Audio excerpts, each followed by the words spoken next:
ما به همیشه دا سوچ کوو چې د عربیان دي پښتنو ته د سپي ولې وایي یا کلب.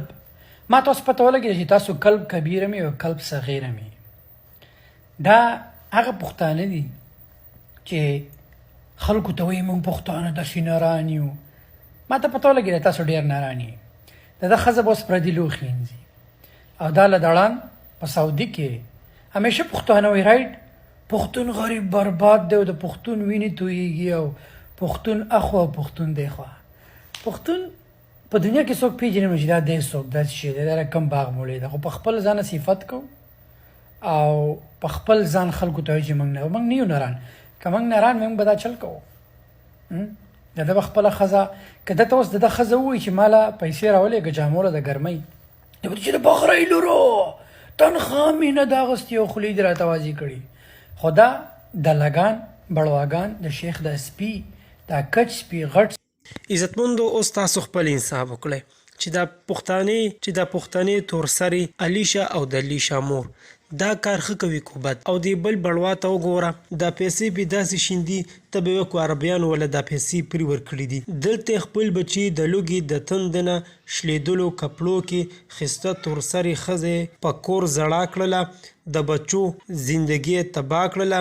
ښځه او بچي در په در ګرځي او دا ظالم انسان دغلته په ډمو او پردو ښځو باندې پیسې داسې شیندي چې څه خد نه لري.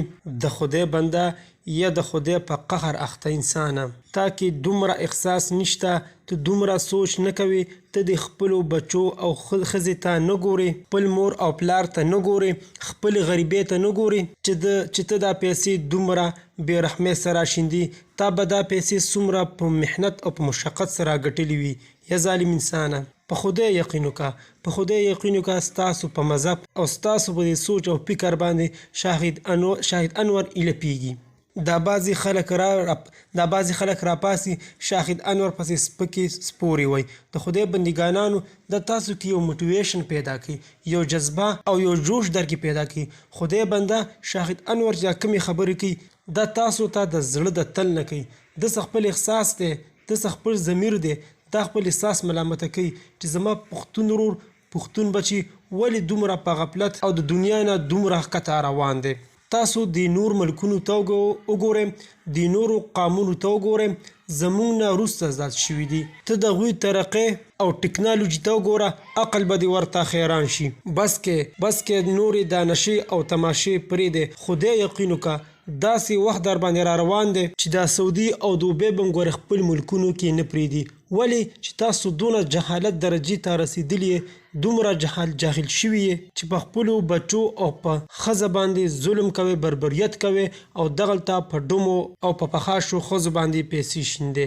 زموږ د پاکستان حکومت ته دا درخواست دی چې دغه سړی دې زر تر زره ګرفتار کړی شي د ده د کور ټول حال احوال چیک کړی شي او بیا دی والله سر عام ښه سخترینه سزا ورکړی شي چې انده دپاره بل هیڅوک بل پښتون بل کس داسې کار ونه کړي.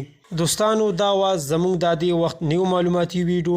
د نورو نیو معلوماتي ویډیو دپاره زموږ دا چینل مه در سره سبسکرایب کړئ چې هر یوه نیو معلوماتي ویډیو تاسو ته بیا په اسانتیا سره میلاویږي. والسلام.